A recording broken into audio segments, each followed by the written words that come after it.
just wanna thank you 'cause everything you made is so beautiful. Every single star and every beat of my heart, and it's beautiful. I just wanna thank you 'cause everything you made is so beautiful. Every single star and every beat of my heart, and it's beautiful.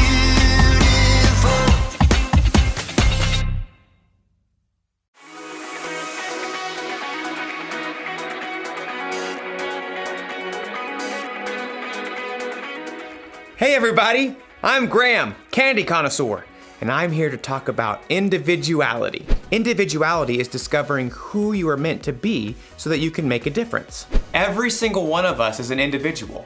We were all made by God in our own unique ways. When you look at yourself in a mirror, you can see all the work that went into making every little detail. I see you! And it's not just what you look like that makes you an individual. Your whole personality sets you apart from everyone else in the world. You should really look at yourself sometime. Really look at yourself inside and out. Like when I look at myself, I think I'm pretty cool. Like a big bowl of ice cream. And there are things about myself that I like. I love that I'm good at problem solving. I have this ability to understand when something is wrong and immediately think of ideas to fix it. Oh, and I like that I'm funny. Like, have you ever heard of this one? Knock, knock. Oh, right. I need someone in the room for that joke. Anyways, the punchline is, I didn't know you could yodel. Oh, I think I'm funny. Actually, now that I'm really looking, I'm thinking there are some things that I don't like about myself. Like, sometimes I procrastinate. That means when there's something that needs to be done by a certain time, sometimes I wait till the last possible minute to get it done. Oh, and sometimes I have a bad temper. When someone disagrees with me about certain things, I can get really angry really fast. And sometimes, not all the time, but sometimes I can be really selfish. There. A little cool, a little gross, and a lot messy. That's how I can see myself sometimes. Maybe you see yourself that way. Well, after today's story, you might discover that there's a whole new way to see yourself. Yeah, right. Like I'm really gonna eat that. See? I'm funny. The Bible. It's 66 books of history, stories, letters, and poetry that fit together to form God's one big story. The epic adventure of how He created us and loves us so much that He made a way to rescue us. As we travel through the Bible, from Genesis to Revelation, we discover people who met God and found their lives changed forever. Now, for an amazing story. Inspired by the book of Matthew, chapter 9, verses 9 through 13. Everyone in the shore town of Capernaum knew who Matthew was. You may also call me Levi. But few people actually liked him. Well, that's rude. Truth is, Matthew had put himself in an awkward situation. He was Jewish, like his relatives and friends, but he chose to work for the hated Roman government. Just trying to make a living. Matthew was a tax collector for the Romans, and tax collectors were known to lie about the amount of money people owed. 5 gold pieces. But it was only 3 last year. 5, and not a shekel less. After collecting money, the tax collectors would keep the extra for themselves. Many of them grew rich by robbing the poorest people in their towns.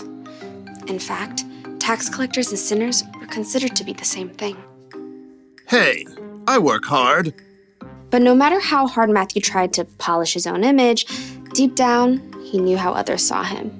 He heard their whispers as he crossed to the other side of the street to pass his booth. I do not know how that man sleeps at night. He's the worst, doing the Romans' dirty work. But one day, the crowds of Capernaum were full of different news. Did you hear about Jesus of Nazareth? The rabbi? He's not only a teacher. This morning, he made a lame man walk. That's just talk. My son was there. He saw it with his own eyes. The whole city was ablaze with the story, and even Matthew, who was tucked away in his tax collector's booth, was fascinated. Maybe the man just had a limp or something? Oh no, this Jesus has real power. He cares about people. Well, maybe. Anyhow, you owe 3 gold pieces. 3? How are we supposed to eat for the rest of the season? Take it up with the governor. I'm just doing my job. I bet Jesus would have something to say to you. Next. Within a short time, the market became even more crowded.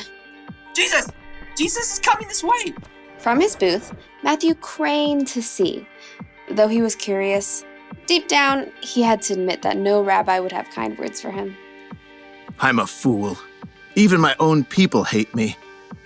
Suddenly, the crowds parted. Just down the street, Matthew could see a tall man with a rugged face and piercing eyes. A group of common fishermen followed at his heels. It's Jesus. Matthew watched, waiting for the rabbi to pass him by. Instead, Jesus stopped right in front of Matthew's booth. Rabbi? Jesus looked directly at Matthew, reading every single thought in his heart. Nice day? Not too hot. Not too cold. Jesus kept his gaze fixed directly on Matthew's face. Come, follow me. Shocked, Matthew looked around. The crowd has fallen away. Who? Me? Jesus nodded. Matthew gaped. He had no doubt in his mind that Jesus knew every single thing about him, even everything he'd done wrong. But still, Jesus wanted Matthew to join him. Oh, well, yes. Matthew found himself leaping up from his seat and rushing out of his booth to join Jesus on the street. It's, nearly dinner time. Would you like to eat at my house? To Matthew's amazement, Jesus and his followers turned their steps towards Matthew's home. Quickly, Matthew sent out word to everyone he knew. Come to my house for dinner. Matthew, who had expected to eat alone, found himself hosting the most famous rabbi in town for dinner, along with a ragtag group of fishermen, tax collectors, and other outcasts.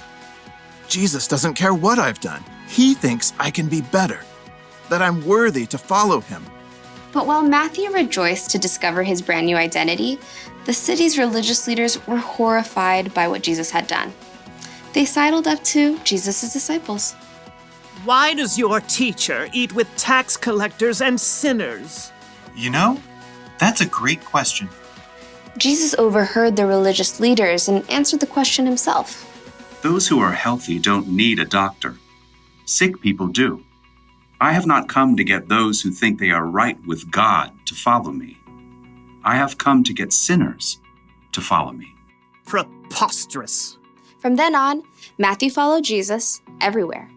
With his own eyes, he had seen more of the things that Jesus had done than nearly anyone else. Near the end of his life, he wrote down all the stories he had witnessed and gathered so that others too could know Jesus.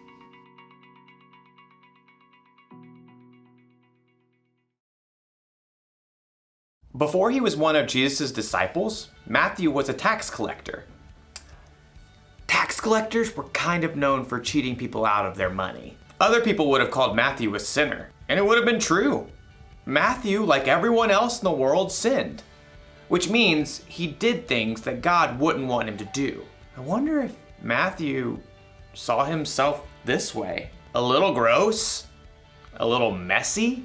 He might have felt ashamed, even worthless. But then something happened. He met Jesus. Jesus chose Matthew to follow him, even though Matthew sometimes did things he shouldn't, even though he was a sinner. Jesus wants you to follow him too. He wants you to know him and trust him. And it doesn't matter what you've done or how you see yourself. When Jesus died on the cross, he took the punishment for your sins. You are forgiven, and he loves you just as you are, mess and all. It's almost like when Jesus looks at you, he sees through the mess. He sees past your mistakes. He sees the individual you that God created. When you believe in and follow Jesus, it can help you see yourself through his eyes. And it's so much better that way. The one thing to remember today is this. Knowing Jesus changes how you see yourself. I definitely like myself a lot better without mayonnaise. Blech. I'll see you next time.